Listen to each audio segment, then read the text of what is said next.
दक्षिण सोलापूर तालुक्यातील धोत्री येथील गोकुळ शुगर कारखान्याकडून थकीत ऊस बिले मिळावीत या मागणीसाठी सुरू असलेल्या शेतकरी आंदोलनाला सोलापूर लोकसभा मतदारसंघाच्या खासदार प्रणिती शिंदे यांनी जाहीर पाठिंबा देत सरकार आणि साखर कारखाना व्यवस्थापनावर जोरदार टीका केली। यावेळी त्यांनी आंदोलनस्थळी भेट देऊन शेतकऱ्यांशी संवाद साधला व त्यांच्या न्याय्य हक्कांसाठी संसद ते रस्त्यावर संघर्ष करण्याची ग्वाही दिली। यावेळी बोलताना खासदार प्रणिती शिंदे म्हणाले की गोकुळ शुगरच्या थकीत ऊस बिलासाठी गेल्या 6 महिन्यांपासून हे उपोषण सुरू आहे। सोलापूर जिल्हा आणि महाराष्ट्राला काळीमा फासणारी ही घटना आहे। शेतकरी हा देशाचा कणा असून मायबाप शेतकरी आज आपल्या हक्कासाठी रस्त्यावर उतरला आहे। मात्र सरकारला या प्रश्नाचे कोणतेही गांभीर्य नाही, याचा मी तीव्र निषेध करते। मी येथे केवळ भाषण देण्यासाठी आलेली नाही, तर शेतकऱ्यांना खांद्याला खांदा लावून लढण्यासाठी आले आहे। नियमानुसार ऊस उत्पादक शेतकऱ्यांना 15 दिवसांच्या आत बिल मिळाले पाहिजे। केंद्र सरकारनेही याबाबत नियम केले पाहिजेत। त्यामुळे साखर कारखान्यांनी वेळेत बिल अदा करणे बंधनकारक आहे। याच संदर्भात मी हा विषय संसदेतही मांडला आहे, असे त्यांनी सांगितले।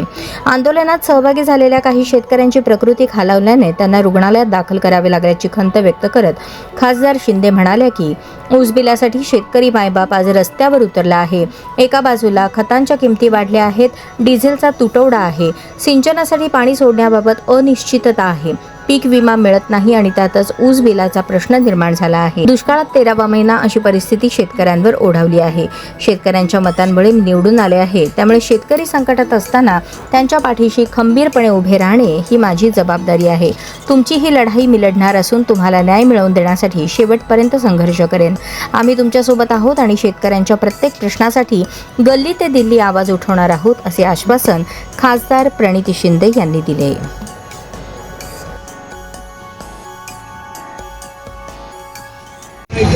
माझे सर्व शेतकरी मायबाप प्रथमतः तुमच्या समोर मी नतमस्तक होते। माझ्या देशातले शेतकरी अडचणीत असताना उष्माघाताच्या मुळे अनेक जणांचा मृत्यू होत असताना या पार्श्वभूमीवर तुम्ही गेले 6 दिवस इकडे उपोषणावर बसला आहात, ही आपल्या महाराष्ट्राला काळीमा फासणारी गोष्ट आहे।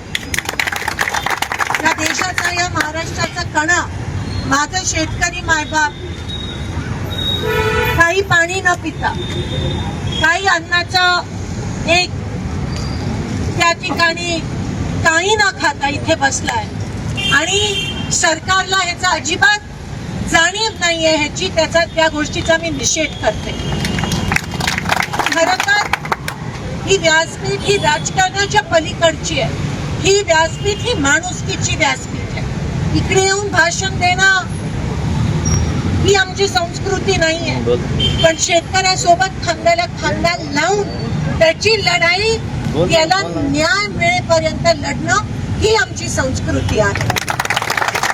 आज अनेक शेतकरी अनेक वर्षापासून खरं तर ही मागणी आहे की साखर कारखान्याची मनमानी चालते आणि 15 दिवसात जो नियम आहे बिल मिळाला पाहिजे, तो बिल दिला जात नाही। मी संसदेत पण हा विषय बोलली।